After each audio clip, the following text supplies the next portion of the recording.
ধর্মনিরপেক্ষতা চলবে না। এই দেশের নাম হিন্দুস্তান, এখানে হিন্দুরা রাজত্ব করবে। নাস্তিকতা আর সেকুলারিজমকে নিপাত। জিন্দাবাদ পাকিস্তান, জিন্দাবাদ পাকিস্তান। কিছুদিন আগে পশ্চিমবঙ্গ বিধানসভার নির্বাচন হয়েছে, আর সেই বিধানসভায় নির্বাচনের মধ্যে নরেন্দ্র মোদীর দল বিজেপি থেকে নির্বাচিত মুখ্যমন্ত্রী হয়েছেন পাগলা শুভেন্দু অধিকারী। চলুন আগে আমরা এই খাটাসের কয়েকটি বক্তব্য শুনে নেই। দেখুন, আমি যদি সনাতনের বাচ্চা হয়ে থাকি, এদের মুখ দিয়ে চৌরাস্তায় দাঁড় করিয়ে জয় শ্রীরাম বলাবো। এই খাটাসি হয়েছে পশ্চিমবঙ্গের মুখ্যমন্ত্রী। তাহলে এবার চিন্তা করুন যে পশ্চিমবঙ্গের মুসলমানরা কতটুকু শান্তিতে আছে। তার আর কয়েকটা বক্তব্য শুনুন। এখানে হিন্দুরা রাজত্ব করবে। সে বলছে যে ভারতের মাটিতে হিন্দুদের রাজত্ব চলবে।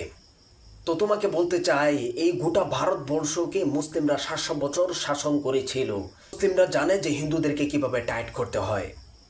তো আমার মন বলছে যে আরেকটি বিপ্লব হবে, যে বিপ্লবের মাধ্যমে এই শুভেন্দু এবং উগ্রবাদী হিন্দুরা ওই ভারতবর্ষ থেকে পালাতে বাধ্য হবে। আমার মন বলছে যে তোমরা পালাবার পর্যন্ত সুযোগ পাবে না। কারণ হচ্ছে তোমরা মুসলমানদের উপর এমন অন্যায় অত্যাচার করছো যে তা বলা বাহুল্য। দেখুন কেমন নির্যাতন হচ্ছে। छोड़ो बड़े भाई और छोड़ो बेटा मादर छोड़ो क्या करने आई छोड़ो छोड़ अरे छोड़ छोड़ो छोड़ो और छोड़ो छोड़ो बेटा बेटा अरे रहने তারা ভিডিও করে তারা বলতেছে যে পশ্চিমবঙ্গের মধ্যে কোনো মসজিদ থাকবে না, সব মসজিদ ভেঙে দাও, মসজিদ ভেঙে তোমরা মন্দির তৈরি করো। দেখুন মসজিদগুলো ভেঙে দিচ্ছে এবং মন্দির তৈরি করছে। কোনো মসজিদ থাকবে না। তো হ্যালো গাইস, আমরা অশোকনগরে পাড়ায় পাড়ায় মোড়ে মোড়ে সব মন্দির করা শুরু করে দিয়েছি। তোমরা যারা বিজেপির সেনা আছো সবাই শুরু করে দাও মন্দির করা, কোনো মসজিদ থাকবে না, সব মন্দির। এমনকি কবরস্থানও তাদের হাত থেকে রেহাই পেল না। দেখতে থাকুন।